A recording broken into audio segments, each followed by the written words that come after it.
prinsip pembelajaran mendalam itu jadi ada 3. 1, berkesadaran, 2, bermakna, dan 3, menggembirakan. Sebenarnya prinsip pembelajaran mendalam ini sama seperti kita saintifik itu, nah. Jadi kan kita bingung apa prinsip pembelajaran mendalam. Tapi sebenarnya kayak kita saintifik. Jadi anak-anak itu diberi kegiatan 3, kan, diberi kegiatan 3. Tapi kegiatannya itu kalau bisa menggunakan benda konkret. Kalau kita kan nyata seperti itu kan. Nah, terus berkesadaran itu maksudnya apa, Miss? Yang coba ke bawah. Nah, mereka itu aktif.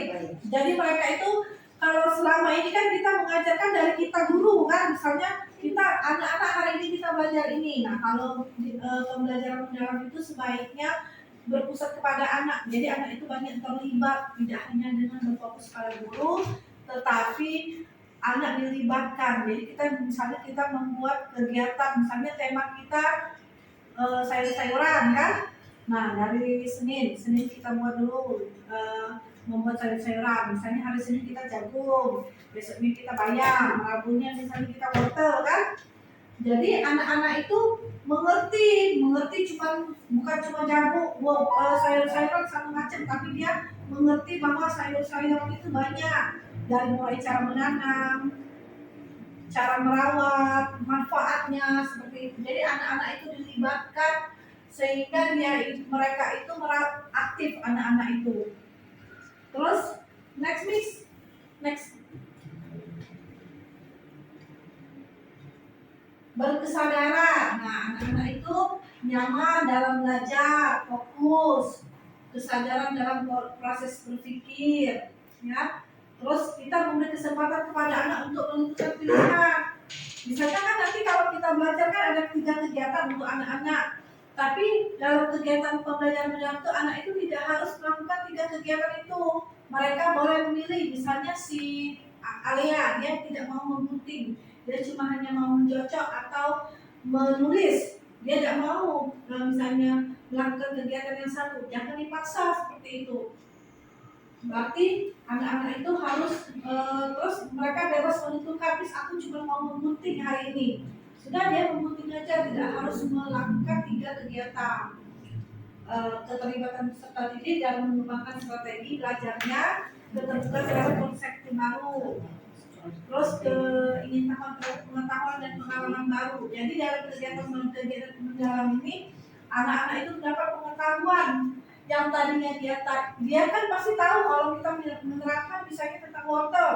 Ini apa anak-anak? Wortel. Jadi dia itu tahu kan wortel kan, yang dia tahu gunanya untuk mata. Tapi kita harus menggali lebih dalam.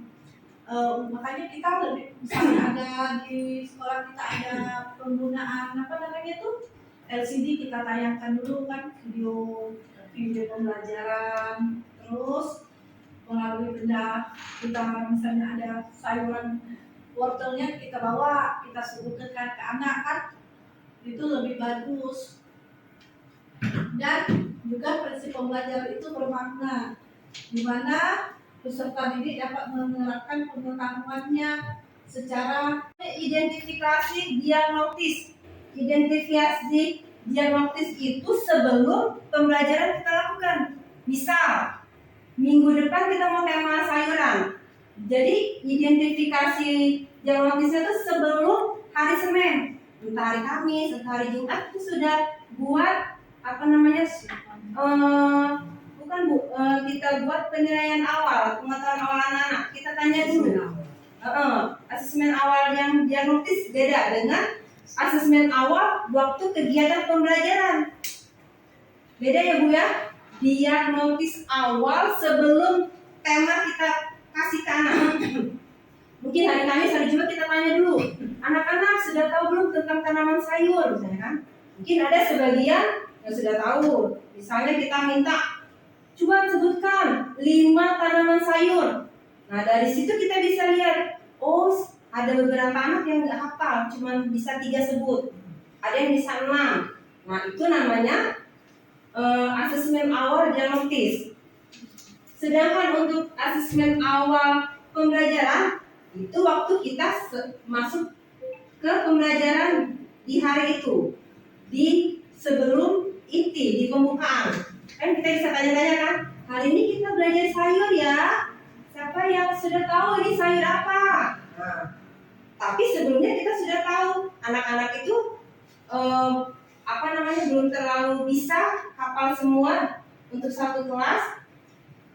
Dia hanya beberapa yang bisa.